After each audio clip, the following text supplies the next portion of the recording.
Good morning, students. Today I am going to begin chapter number 6, that is accounting equation.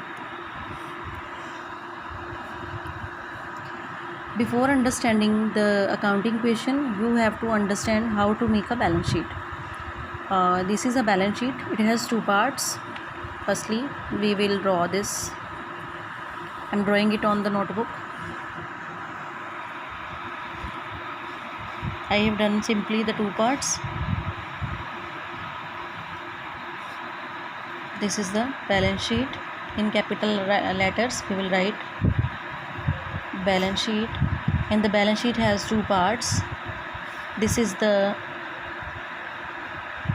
liability side of the balance sheet, capital and liability, okay, and this one is the asset part of the balance sheet.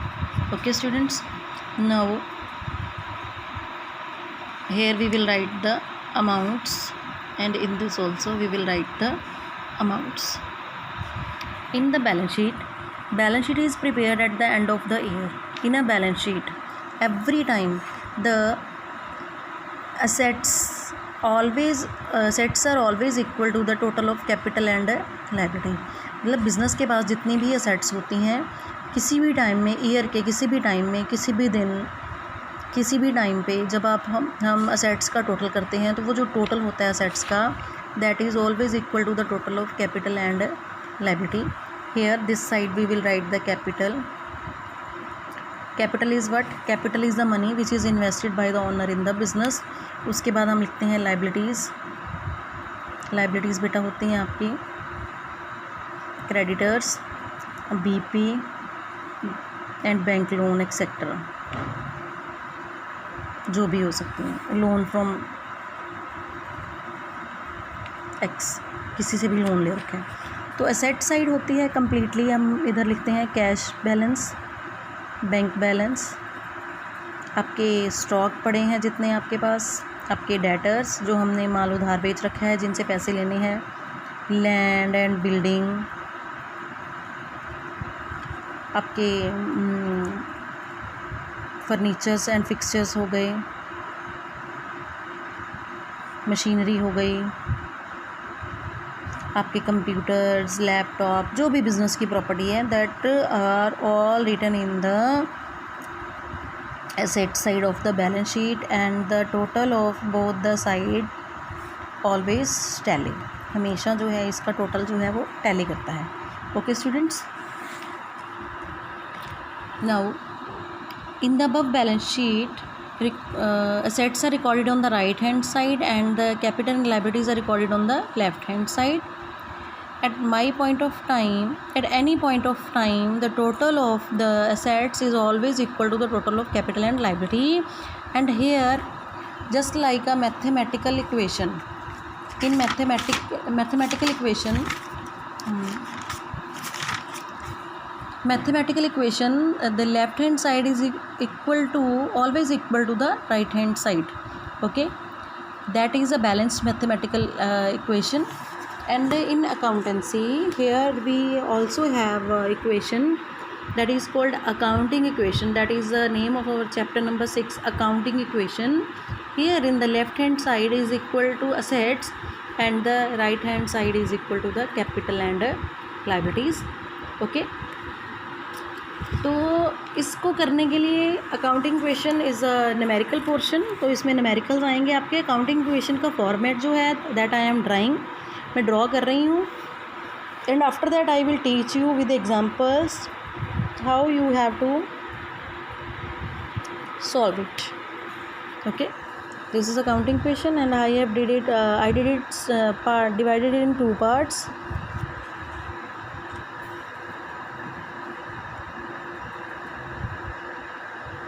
Here we will write serial number,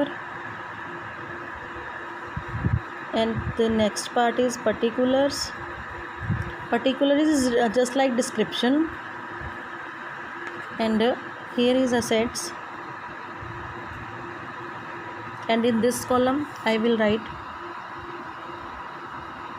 capital plus liability. Okay, the small part I did again. First is, for example,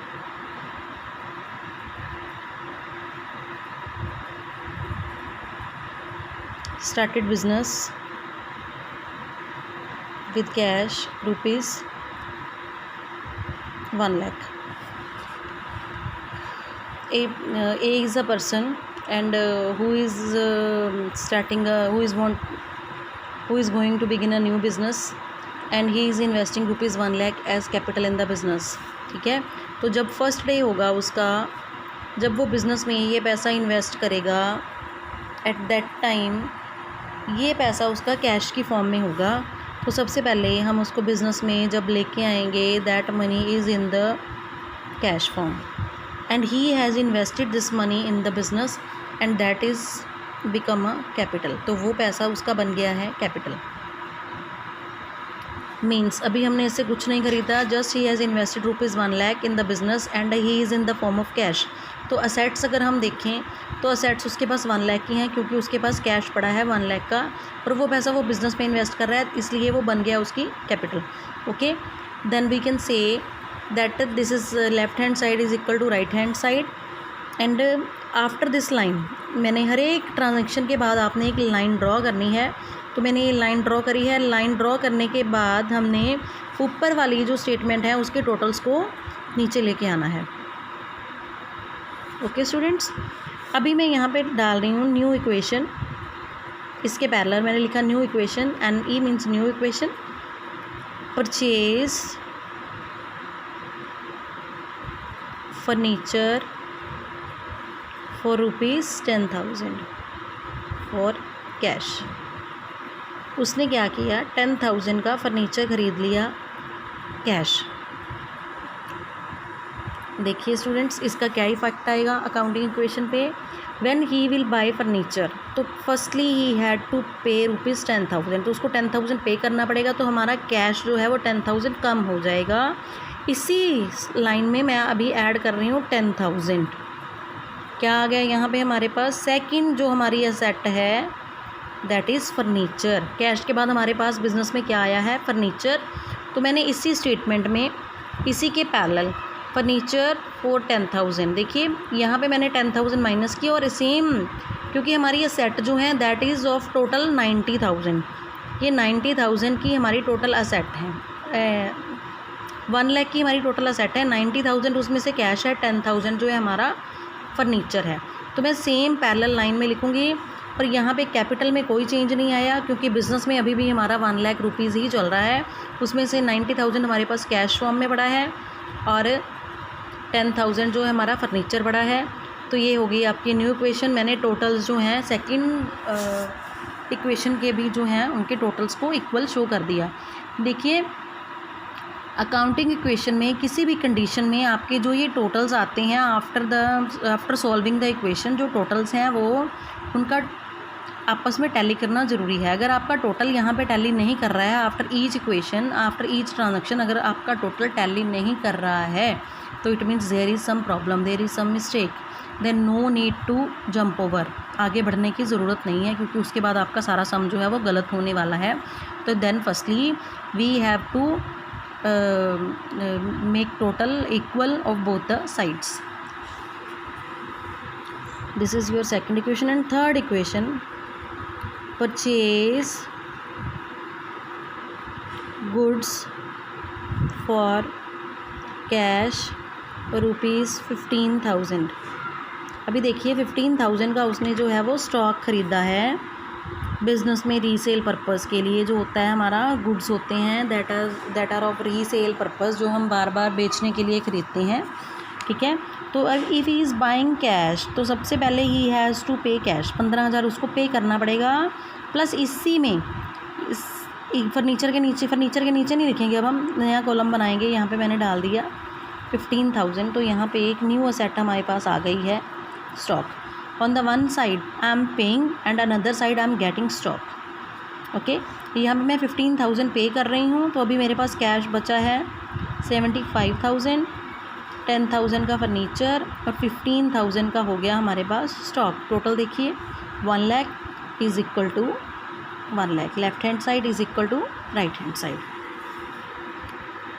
So this is furniture and this is stock. Both are asset. दोनों assets हैं. Furniture है आपका, stock है, building है, machinery है, anything you are buying, कुछ भी आप ख़रीद रहे हो तो यहाँ पे आपका जो है वो कॉलम जो है बढ़ता जाएगा, असेट्स का नेम सेपरेट जो है वो शो होता जाएगा. Okay, now this here we have purchased goods for cash. Now I will tell you how to purchase on credit. This is new equation. Purchase goods from X for rupees 10,000. देखिए x दे दिया यहाँ पे कि x से goods खरीदे हैं but cash खरीदा है, it is not mention, so it is उधार, it is on credit. We will assume it that goods are purchased on credit. अगर गुड्स क्रेडिट पे परचेज़ किए हैं तो कैश में कोई चेंज नहीं आएगा, because we have not paid for that, हमने उसके लिए पे नहीं किया है. लेकिन जो हमारे गुड्स हैं वो स्टॉक में बढ़ेंगे. पहले हमारे पास 15,000 के स्टॉक था, अभी मैंने उसमें 10,000, उसी में 10,000 का स्टॉक और ऐड कर दिया. और ये 10,000 का जो हमने स्टॉक ख़रीदा है इसके लिए हमने कैश पे नहीं किया, but this is our liability. This increase our creditors. यहाँ पे मैं नया आइटम डाल रही हूँ, क्रेडिटर्स. ये क्रेडिटर्स कौन है? हमारे सप्लायर्स हैं जो हमें माल सप्लाई करते हैं लेकिन हमने अभी उन्हें पे नहीं किया है. In the same parallel line I right stock added and here I increase the creditors also. तो अभी यहाँ पे हमारी इन्वेस्टमेंट जो बिज़नेस में है वो बढ़ गई है. अब देखिए 75,000 का हमारे पास कैश पड़ा है, 10,000 का फर्नीचर पड़ा है, 25,000 का हमारे पास हो गया स्टॉक. तो ये बन गया 1,10,000 and here also 1 lakh plus 10,000. Left hand side is equal to right hand side. Okay, now how to sell goods. If we will purchase then we have to sell also. Sold goods for cash rupees 15,000 costing 12,000. देखिए he sold goods for cash 15,000, उसने 15,000 में बेचा but उसकी cost थी 12,000. 12,000 का माल उसने 15,000 में बेच दिया. तो सबसे पहले हम क्या करेंगे, स्टॉक में से 12,000 की कॉस्ट का माइनस कर देंगे क्योंकि हमारे पास उसकी कॉस्ट कितनी थी 12,000. 15,000 हमने उसका कैश कमाया है, ही पेड अस 15,000. हमने 12,000 का माल 15 में बेच दिया तो हमारा माल कितने का माइनस होगा 12,000 का, और बदले में हमें 15,000 पे 15,000 रुपीज़ वी गॉट कैश, हमारे पास कैश आ जाएगा. तो अभी ये देखिए बिज़नेस में हमें 3,000 का प्रॉफिट हो रहा है. जब बिज़नेस में हमें प्रॉफिट्स होते हैं तो वो प्रॉफिट्स हमारी बिज़नेस में इन्वेस्टमेंट को बढ़ा देते हैं, तो कैपिटल में हम प्रॉफिट्स को ऐड कर देंगे. ओके, अगर यहाँ पे लॉस होता है तो लॉस माइनस होते हैं, और अगर प्रॉफिट होता है तो उससे हमारी कैपिटल जो है बिज़नेस में इन्वेस्टमेंट जो है वो बढ़ जाती है, तो ये हमारी इंक्रीज़ हो जाएगी. तो यहाँ पे अब हो गया हमारे पास कैश 90,000, 10,000 का हमारा हो गया फर्नीचर एंड 13,000 का हमारे पास पड़ा है स्टॉक. 1,03,000 हमारे है कैपिटल एंड 10,000 हो गया हमारा creditors. This is left hand side is equal to right hand side. दोनों का टोटल जो है वो सेम है. यहाँ पे मैंने आपको कैश सेल करना सिखाया है. Now sold goods to buy costing 3,000 for 5,000. 3,000 का माल हमने 5 में बेच दिया बट उधार. वाई? विदाउट कैश, तो कैश में कोई चेंज नहीं आएगा. अभी देखिए यहाँ पे मैंने 3,000 स्टॉक में से माइनस किया, प्लस यहाँ पे एक नया आइटम जो है बन रहा है दैट इज़ डेटर. डेटर कौन होते हैं? जिनको हमने माल उधार बेचा है. तो ये हमारी नई असेट बढ़ गई है. इधर देखिए 3,000 का मैंने स्टॉक माइनस किया और डेटर में मैंने 5,000 पैरेलल लाइन में ऐड कर दिया, और यहाँ पे हमें हुआ है 2,000 का प्रॉफिट जो मैं कैपिटल में ऐड कर रही हूँ दिस साइड. ठीक है, जब भी आपको प्रॉफिट होता है आप कैपिटल में ऐड करोगे। कैश सेल करते हो तो आपकी कैश बढ़ेगी, और अगर आप उधार बेचते हो तो आपके डेटर्स बढ़ जाते हैं। तो यहाँ पे 10,000 का हमारे पास बचा है स्टॉक और 5,000 के हो गए डेटर, जिनसे अभी हमने 5,000 लेने हैं। तो 1,05,000 की आपकी हो गई कैपिटल और 10,000 का हो गया आपका स्टॉक क्रेडिटर्स। अगर अब हम यहाँ पे क्रेडिटर्स की पेमेंट कर देते हैं, for example paid to creditors, मैं लिख नहीं रही हूँ, सिर्फ बता रही हूँ पेड टू क्रेडिटर्स, तो यहाँ पे मैं कैश में से माइनस कर दूँगी और इधर मैं क्रेडिटर्स को माइनस कर दूँगी। क्रेडिटर्स आई हैव पेड, ख़त्म हो गए हैं क्रेडिटर्स। इसी टाइप अगर डेटर्स हमें ये पेमेंट दे देते हैं, डेटर से हमने पैसे लेने हैं, डेटर्स अगर हमें पेमेंट देते हैं तो यहाँ पे कैश बढ़ जाएगा और यहाँ पे डेटर्स जो हैं वो ख़त्म हो जाएंगे। इसी टाइप अगर आप कोई एक्सपेंसेस करते हो तो जो एक्सपेंसेस होते हैं वो यहाँ पे कैश में माइनस हो जाते हैं और यहाँ पे कैपिटल में माइनस हो जाते हैं। ठीक है, for example telephone bill you have paid the rent, कोई सैलरी दी है आपने, कोई कमीशन पे किया है, तो एवरी टाइम जब भी आप कोई पेमेंट करते हो तो कैश माइनस हो जाता है और कैपिटल भी माइनस हो जाती है। इसी टाइप अगर आप कुछ रिसीव करते हो, आपको कोई गेन हो रहा है, आपको इनकम हो रही है, तो कैश बढ़ेगा प्लस आपकी कैपिटल जो है वो बढ़ जाएगी। Okay students, now I will share some numericals of this topic and you have to solve all these numericals. Okay students, जब भी किसी स्टूडेंट को कोई प्रॉब्लम होगी then you can send me the sum number कि ma'am please solve this sum number, I will solve for you, and if you have any problem then we will discuss also. Okay students, have a good day.